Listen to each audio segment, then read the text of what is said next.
Dámy a pánové, nyní jsme krátce před přistáním. Ještě jednou prosím, překontrolujte své bezpečnostní pásy a zda máte vypnutou veškerou elektroniku. Děkuji.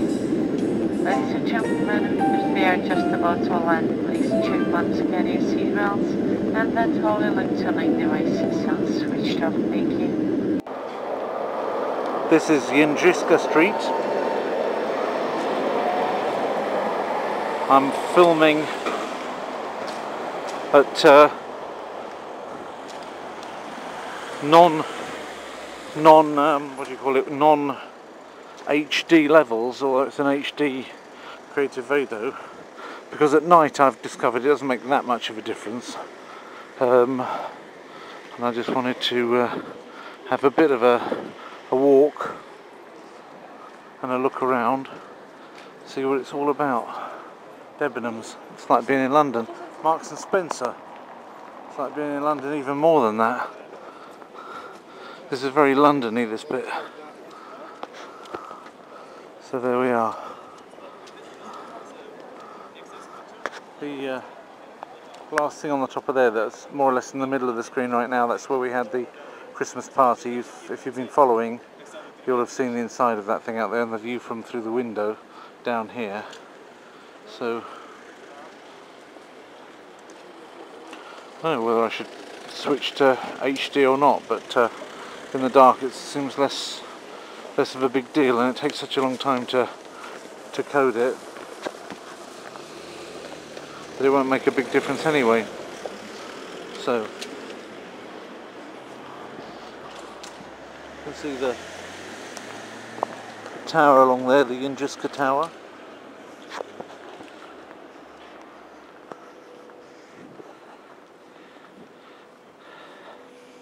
This is Václavské náměstí, with this museum at the top of the square. It's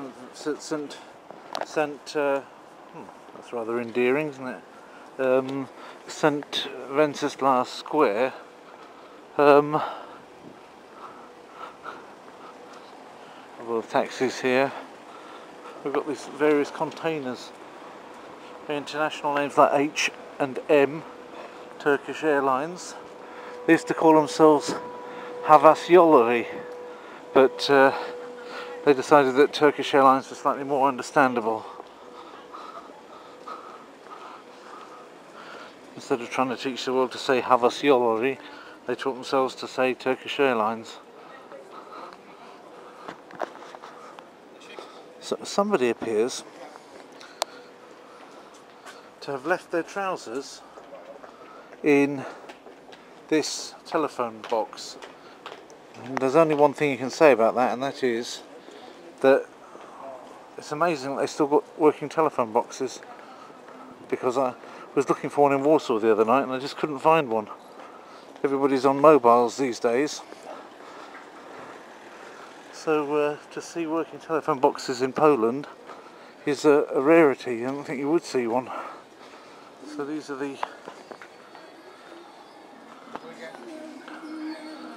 these sausage places that you get. Various things going on that you can buy.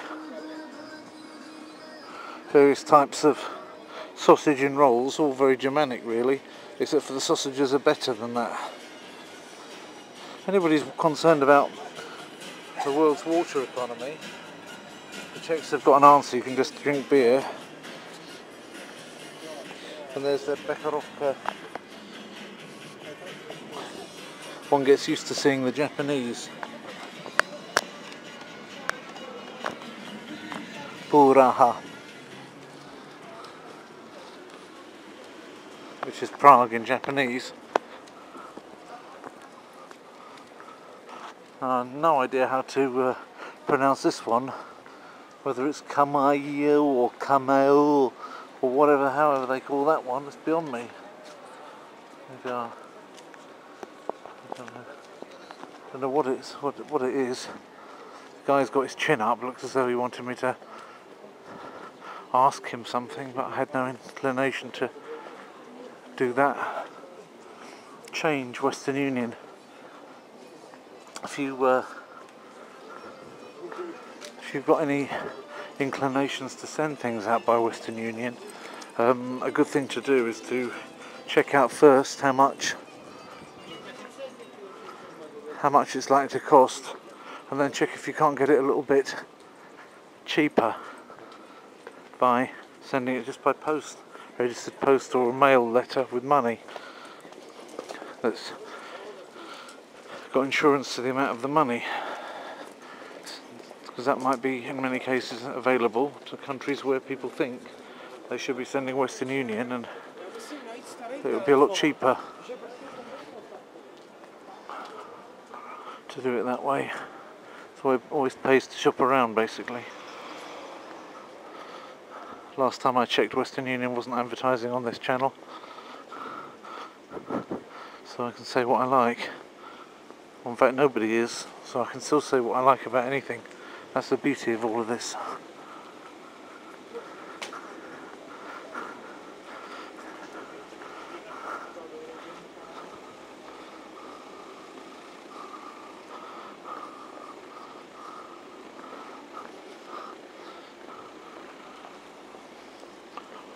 Bata, or Batya, is the famous Czech brand of boots.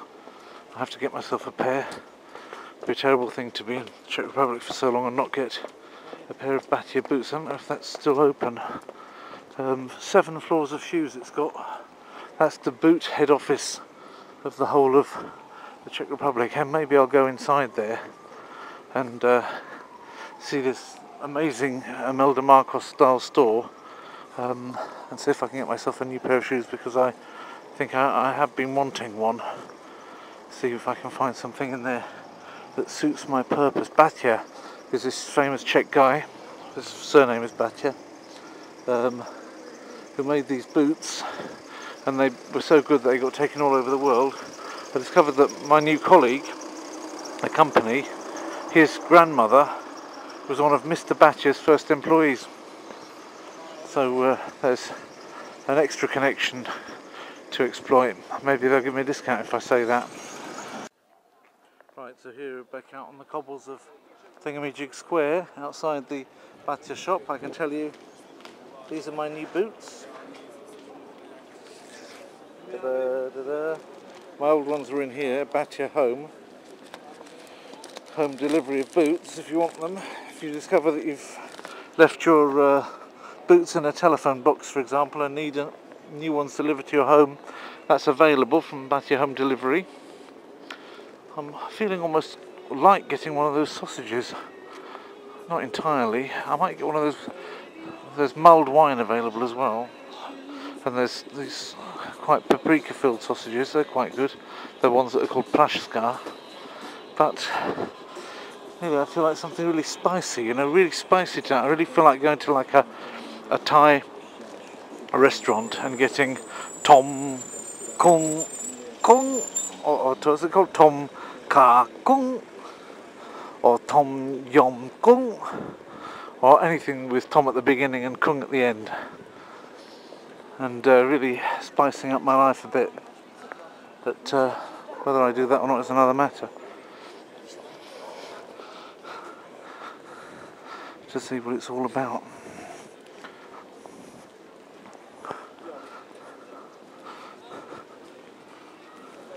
This is now this place. I've filmed down this road quite a few times, so whether there's any sense in doing it now, I don't know. But let's move down here towards the good old Thingamajig Square.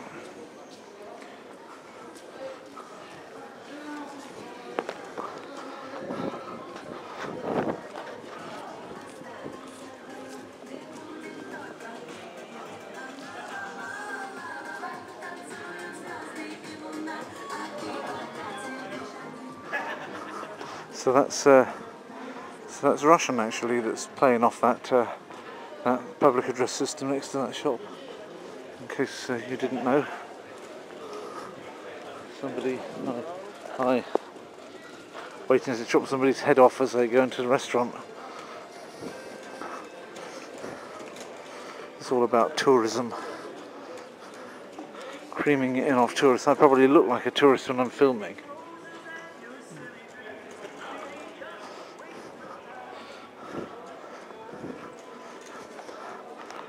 Now we've got the shop of Marionette.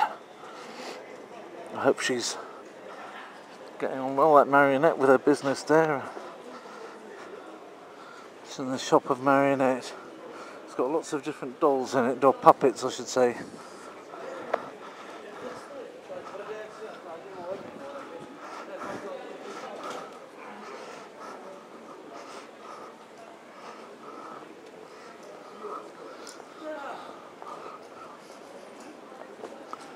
This is an amazing thing how much of that there is going on in Prague. Really amazing. Lots of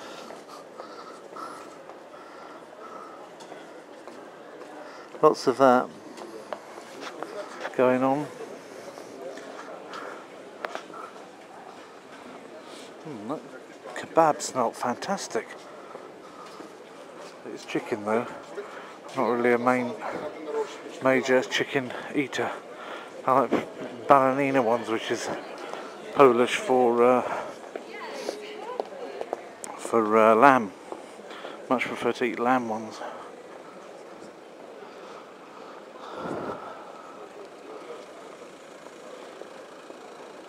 Right, I'm getting a kind of sense of deja vu since I've been here quite a bit recently.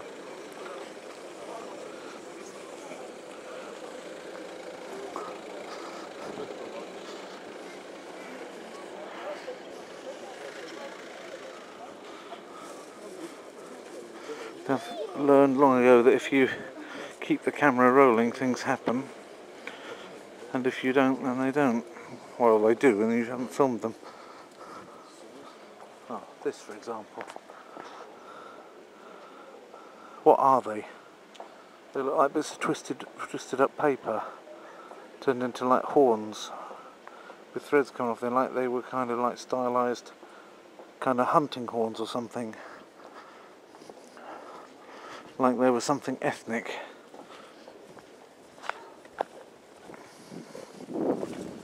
Little model check. What are they selling here? What are they selling here? I don't know. It's a nice construction kit, isn't it?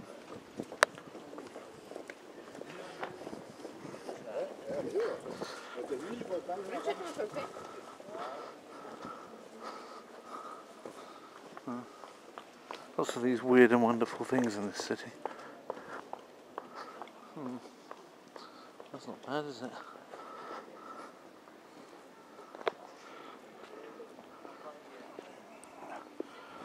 With this, you see, with even in the oh golly, why am I not able to talk tonight? Even in the non-HD, even what they call the VGA mode of this camera, it's getting an image or a coloration very similar to what you actually see. So they call Prague the Golden City, and it is. It's got a kind of goldenish feel to it. And so what you can see now on the screen, because I can see the screen, is actually, you know, looks sort of like goldish. And it's largely because of these lamps here. On the old Vado, I wasn't getting that at all. It was all blenching out. I was getting better light handling. Oh, I thought he was coming for me then. I was getting better light handling, but I wasn't getting anything like the accuracy of the colour. When I say accuracy, I mean seeing it the same as the human eye sees it, or at least my human eye. I have no idea how other people see it, but the way that the orangey parts of the colour, the goldeny parts of the lamps and everything that you can see here on the screen, that's pretty similar to what it looks like on the eye. That's what I'm trying to say. So it's even when I'm not doing it in HD, I think I'm still getting something which is a much more lifelike experience of wandering through Prague at night on, what is it today? I think it's the 10th of March, which is indelibly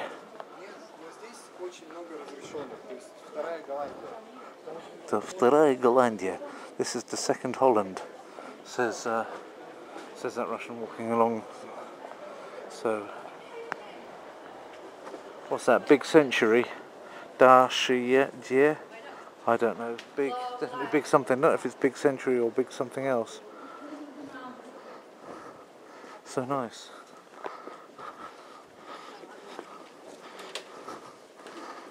Do you see? You walk around in Prague, and of the people that you see, the vast majority of them are actually foreigners. And of the foreigners, quite a sizable bunch of them are Russians. So another sizable bunch of people from Asia generally, but they're not necessarily tourists. Some of them are. The Japanese are tourists. The Thais are obviously working in those massage places and restaurants and other things like that. Yeah, so it's more Russian.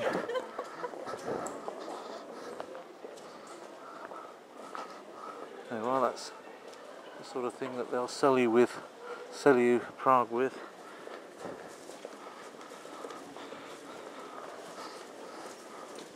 So I still haven't come to doing this particular area on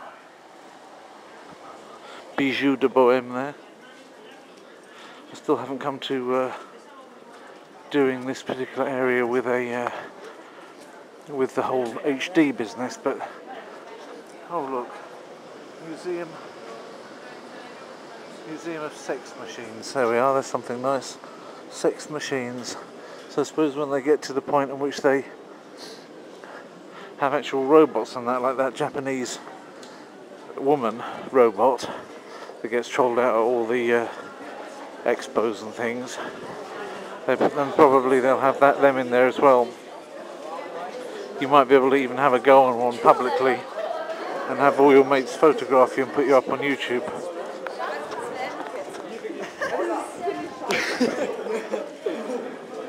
There you go, there's an arcade of arches.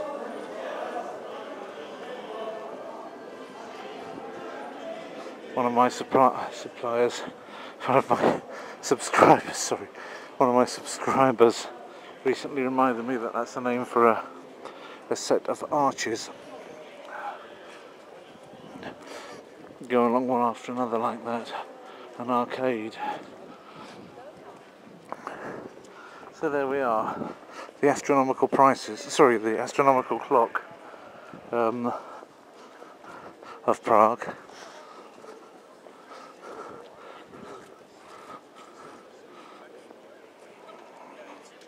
Somebody dressed up in a strange costume underneath it, probably encouraging people to go into a restaurant.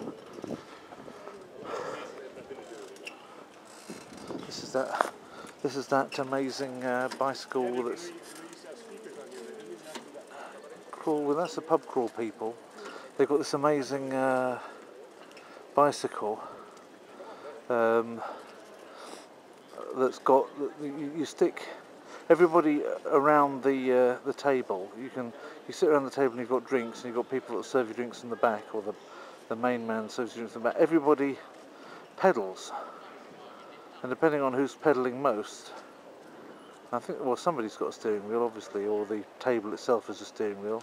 So you're just going around Prague with that table thing, and it's producing you a sort of tour of Prague, as it were, on a very original contraption. Now, how that thing actually works, so that everybody around the table gets to pedal, but it always goes only in one direction, it's really quite remarkable. Here it comes back again. Obviously they're touting for custom there amongst the customers, the tourists.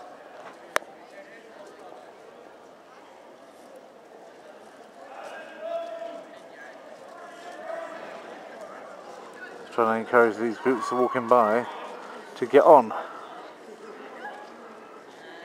And there we are. Somebody's obviously interested to try and get their friends to go on it as well.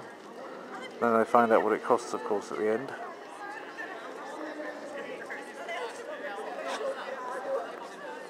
I dare say the guy makes a living. They're all getting on. Now they're going to be taken off for an interesting. Oh, there's a light show on the building over there.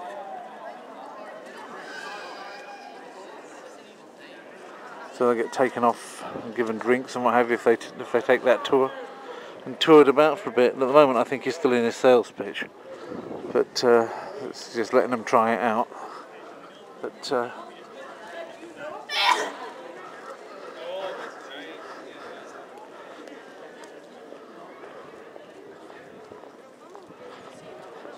he's got a very original contraption anyway. It's part of the landscape here, you often see it, so it's definitely part of what makes this place original. I mean, I've got a red rickshaw thing, but it only goes around a hot town only on certain days, and the only people riding it, well, the only person driving it is me, and the only people in it, the Darling Cabinet. Excellent. Is it excellent? More than 100 girls saw there. More than 100 girls? What do they do? Everything. They do everything, do they? Everything you want. Do they really? Yeah. Oh, that's interesting. And you can just take a have a look. If you don't like it, you don't have to stay. Okay. Otherwise, the entrance fee is 300 crowns. Okay. And you have every half hour another show until 6 in the morning. Actually, today it's a Wednesday, so oh, I open can't. until 5. I can't stay up that. I'm going to go home and go to bed. Actually, it's nice here though, isn't it?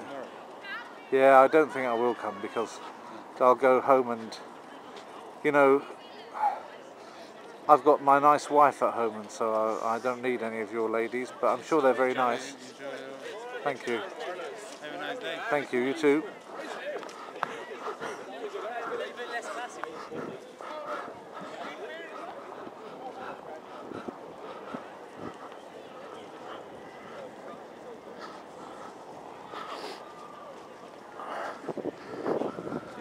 So, how did they know that Alistair Darling was in the cabinet when they printed those things 50 years ago?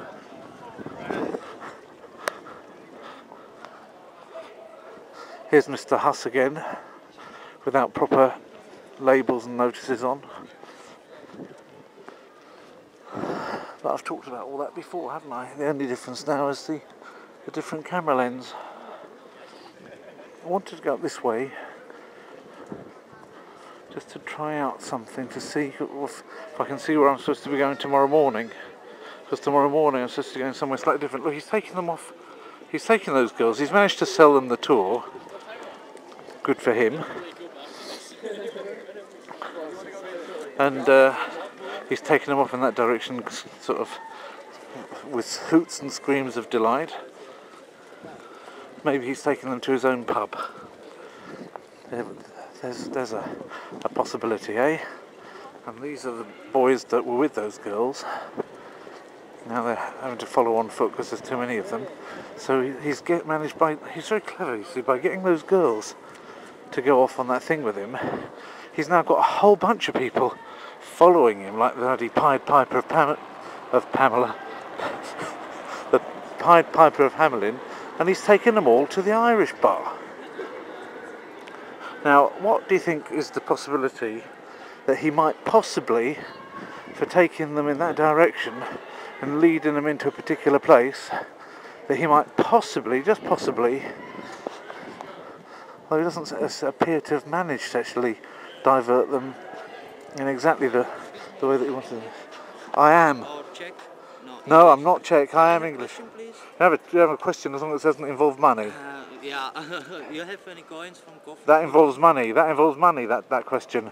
I only answer questions that don't involve. I only answer questions that don't involve money. Ask me a question that's got no money in it. What's the capital of Peru or something like that? Ecuador. No, that's not right. What do you say? Do you have something and you will give me something or no? Well, I have something, but I'm not going to give it to you. How about that? I don't know, but it's your Decision, yeah. give me something or not. No, I don't give people things, you see, that's the problem. No, okay. Okay?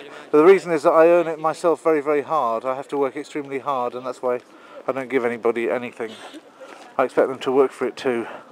Is that really not very nice, is it? But there we are. At least I didn't lie to him.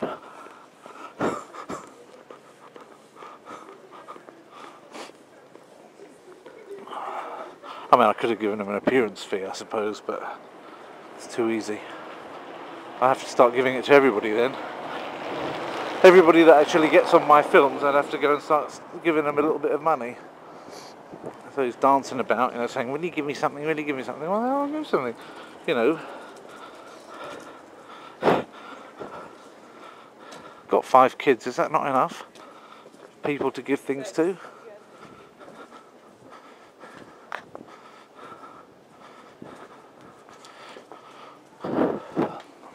So, oh, I should have bashed my bag with the old shoes in somebody's car there.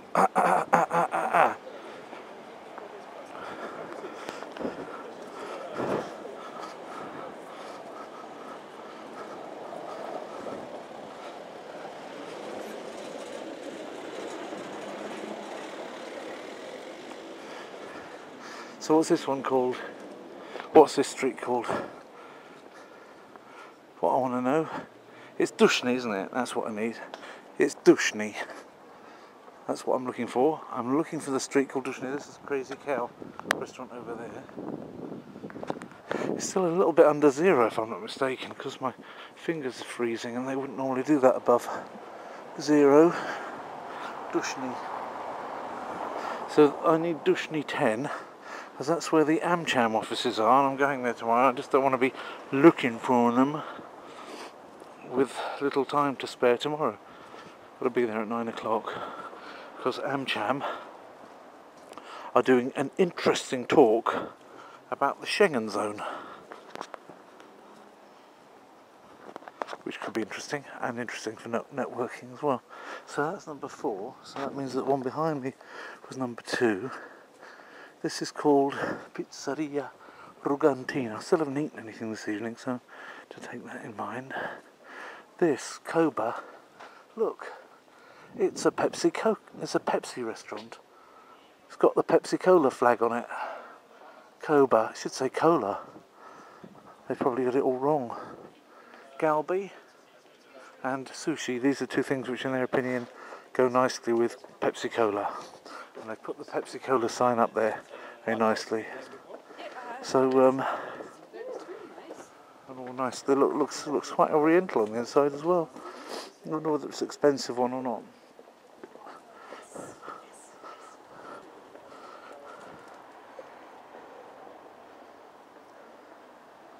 Turbot.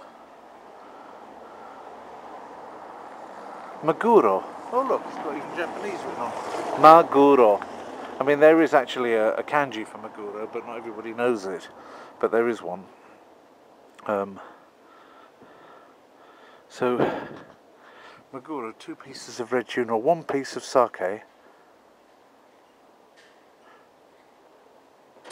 is 60. That means that a double of them must be 120.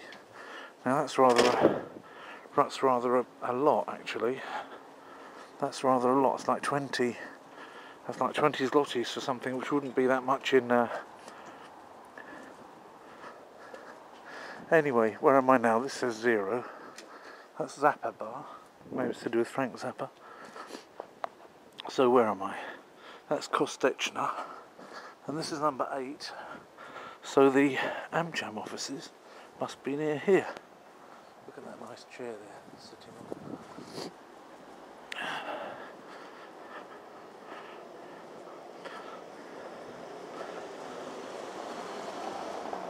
10. How about that?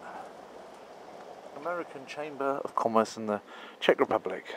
That's nice, isn't it? So I know where it is. I know I'm coming tomorrow morning, which is always good. If you know where you're going in the morning, you've been there the night before, I think it's always a bit better. Apart from anything else, it stops you forgetting you're supposed to be going there. So I kind of wake up usually a little bit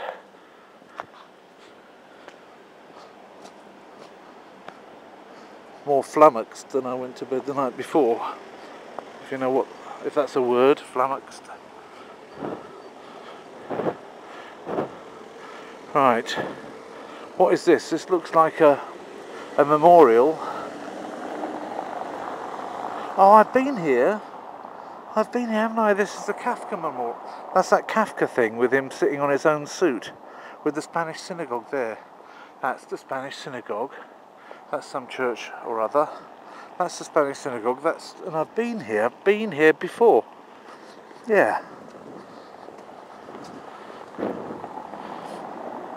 So that means presumably I can go along here and find my way home in a matter of minutes. I'm going to stop filming because this isn't so interesting anyway as what was before, and I can put my hand in my pocket then, and it's already getting a bit cold, so I'll say goodbye for now, for this evening, unless there's anything else worth filming that comes up.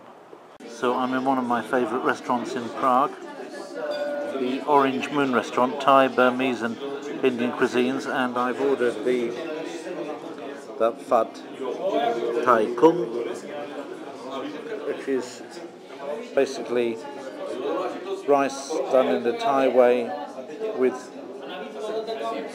shrimps, kum, or kum. It's a lovely place. It's got this half that I'm in now is the non-smoking area, and I've got my tea and I'm waiting for my Pad Thai Kum. In fact, even the cutlery look like bamboo shoots, and they've got these stylized to look like bamboo. Even the spoon with the tea is of that style. Look as though they're made from bamboo stalks in metal. I don't know if that's specially made or whether it's a general thing that's available for Oriental restaurants, but it's very nice. Thai food isn't generally eaten so much with chopsticks and things like that, so they just give knives and forks normally. And here is the work of art itself.